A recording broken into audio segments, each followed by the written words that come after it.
L'Atlantide est à la fois une île et un continent mythique, que l'on situe généralement au large du détroit de Gibraltar. On doit sa description au philosophe athénien Platon vers 360 avant notre ère, dans le Timée et le Critias, deux de ses plus célèbres discours. Ces deux ouvrages semblent particulièrement s'adresser aux Athéniens. Sans doute a-t-il voulu les mettre en garde, car selon Platon, l'Atlantide aurait été engloutie sous l'eau par les dieux qui voulaient punir ses habitants de leur orgueil. Dans le Timée, le philosophe dit qu'il ne fait que retranscrire son récit, qu'il tiendrait d'un certain Critias, à savoir un riche Athénien.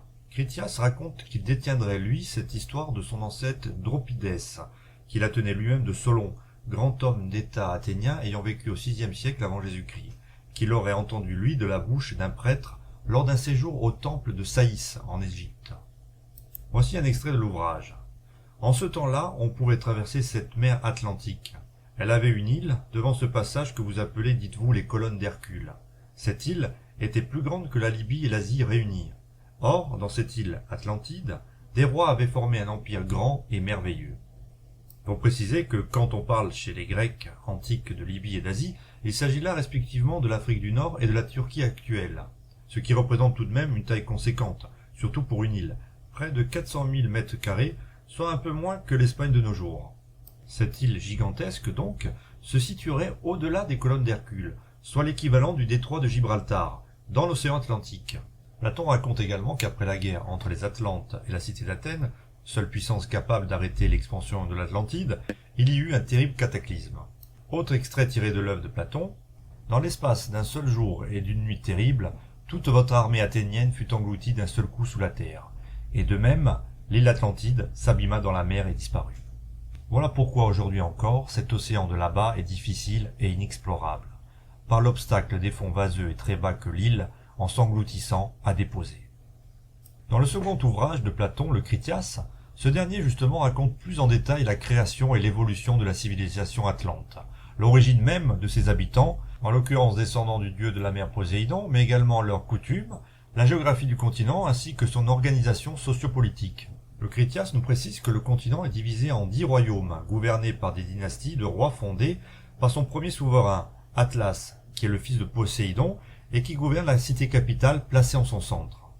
Cette dernière ayant une forme circulaire et se situant autour d'un mont. Son autorité s'étend sur ses autres frères, au nombre de 9, qui se partagent les royaumes restants. C'est le cas de son jumeau dénommé Eumélos en grec et Gadir en langue atlante, qui reçoit lui l'extrémité de l'île située en face des colonnes d'Hercule. Chaque royaume possède sa capitale, dessinée par Poséidon. L'Atlantide possède un climat doux et son sol regorge de ressources naturelles, parmi lesquelles figure un métal mythique, l'oricalque. De plus, l'île possède des relations commerciales importantes avec les contrées voisines. Le dieu protecteur du pays est Poséidon, dieu de la mer et des océans, qui est l'ancêtre de tout le peuple atlante. Son culte exigeait le sacrifice chaque année d'un taureau que les rois devaient capturer pour ensuite l'égorger sur un autel en forme de colonne. Jusque-là, les Atlantes vivaient en harmonie et en bonne entente avec leurs voisins situés dans le bassin méditerranéen, pratiquant commerce et échange. Mais progressivement, après avoir connu un âge d'or vertueux, les Atlantes vont commencer à devenir corrompus et orgueilleux. Ils créent des colonies grâce à leurs conquêtes militaires des deux côtés de leur île, envahissant une grande partie de l'Afrique du Nord jusqu'à l'Égypte, ainsi que de l'Europe entre l'Espagne et la péninsule italienne. Pour expliquer la fin de l'Atlantide, Platon raconte qu'Athènes, seule puissance à l'époque ayant la capacité de s'opposer aux Atlantes, a fini par prendre les armes et lutter contre eux. Les dieux voulant punir les Atlantes de leur orgueil, décidèrent alors d'engloutir entièrement l'Atlantide, et ironiquement l'armée athénienne avec. La fin du Critias nous est inconnue, le récit prenant fin avec le cataclysme. La plupart des historiens spécialistes de l'Antiquité et de Platon pensent aujourd'hui que le récit de l'Atlantide n'est qu'un apologue entièrement écrit par Platon, à partir de la mythologie grecque et de ses idées personnelles, philosophiques ou politiques. Même Aristote, pourtant élève de Platon, va se montrer critique envers l'Atlantide, prétextant qu'elle n'aurait pas de réalité historique et qu'il s'agirait là d'une légende imaginée par son maître. Pourtant, à partir du début de la Renaissance et de la redécouverte des textes anciens, on commence à penser que l'Atlantide a réellement existé. Les savants tels que Athanas Kircher, prêtre jésuite allemand ayant vécu au XVIIe siècle, se sont penchés de près sur l'Atlantide. Ayant relu les textes de Platon, il a estimé qu'il pouvait y avoir une réalité historique en grattant le vernis du mythe. Il a même cartographié l'île, la situant au beau milieu de l'océan Atlantique. Cette hypothèse devient plus sérieuse depuis la découverte de l'éruption de Santorin en mer Égée, qui aurait causé vers 1650 avant Jésus-Christ la fin de la civilisation minoenne. En effet, cette catastrophe naturelle aurait pu donner naissance à la légende de l'Atlantide, de par son ampleur et ses dégâts. On estime que le cataclysme a provoqué à l'époque un nuage de cendres qui a envahi toute la Méditerranée orientale, ainsi qu'un tsunami gigantesque composé de près de 3 vagues d'une vingtaine de mètres de haut chacune, ayant dévasté la Crète et le Proche-Orient. Archéologues tels que le grec Spyridon Marinatos, en découvrant la cité d'Acrotyrie en 1967, sur l'île de Santorin, anciennement Terra, ont penché pour cette hypothèse. Le célèbre commandant Jacques-Yves Cousteau, effectuant des fouilles sous-marines en 1976, en est également persuadé, même s'il n'apporte pas de preuves supplémentaires. Cependant, cette théorie a pris l'eau, si je puis dire, et ce pour plusieurs raisons. D'abord du fait de la concordance inexacte des dates, de la taille et de la description de Santorin qui ne semblent pas non plus correspondre avec les informations fournies par Platon. Depuis, de nombreuses théories ont fleuri, certaines plus farfelues que d'autres. Ainsi, on a voulu situer l'Atlantide en Afrique du Sud, dans le Caucase, en Océanie, dans le Sahara, en mer du Nord ou bien aux Bahamas. Selon le journaliste italien Sergio Frao, l'île tant recherchée serait juste sous nos yeux et correspondrait à la Sardaigne actuelle. Pour cela, il s'appuie sur la thèse suivante, affirmant que le terme de colonne d'Hercule ne désignait pas le détroit de Gibraltar à l'époque des Grecs antiques, mais plutôt le canal sicilien, ce bras de mer situé entre la Sicile et la Tunisie. Il justifie que ce seraient les Romains qui auraient pris l'habitude, bien plus tard, de dénommer ainsi le détroit séparant la péninsule ibérique du Maroc. La civilisation nuragique correspondrait selon lui à des vestiges atlantes. Les nouragues, que l'on trouve un peu partout sur l'île, rappelant les constructions circulaires évoquées par Platon.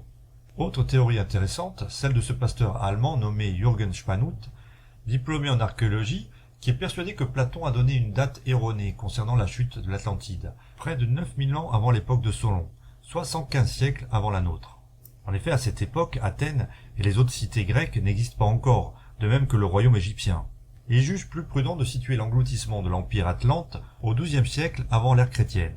Il est frappé de constater qu'à cette époque, des vagues d'envahisseurs venus du nord ont déferlé sur le bassin méditerranéen, à la fois par terre et par mer, mettant fin à la civilisation mycénienne ou à l'Empire hittite. Les envahisseurs, à qui l'on va donner le nom de peuple de la mer, vont déferler également en Égypte, où Ramsès III parviendra non sans mal à les repousser au-delà du delta du Nil. On peut retrouver sur les bas-reliefs de Medinet Abou ces fameux guerriers venus du nord, les Égyptiens parlant eux de pays de l'obscurité. Ils sont représentés avec des casques à cornes et de curieuses coiffures en forme de couronne. On y retrouve également le dessin de leurs chars, de leurs navires et de l'organisation de leur armée. On y reconnaît entre autres les fameuses épées à sol plate et à rivets, caractéristiques des cultures indo-européennes et qui ont été retrouvées en grand nombre dans le nord de l'Europe, ainsi que des boucliers ronds, eux aussi caractéristiques de ces cultures. Pour autant, la théorie d'une Atlantide nordique évoquée par Spanut n'apporte pas de réelle précision sur la localisation du continent perdu.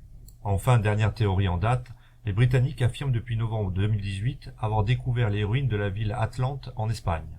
Une entreprise spécialisée dans la recherche d'objets à partir d'images satellites affirme avoir détecté des ruines qu'elle associe à la cité de Platon. Les ruines, qui compteraient des tours de guerre, des vestiges d'un temple de Poséidon ainsi qu'une longue digue, sont situées près des côtes espagnoles dans le parc national de Doñana, non loin de la ville de Séville, sous des terres marécageuses.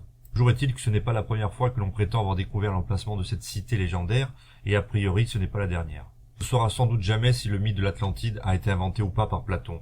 Ce qui est sûr, c'est qu'il n'est pas près de s'éteindre.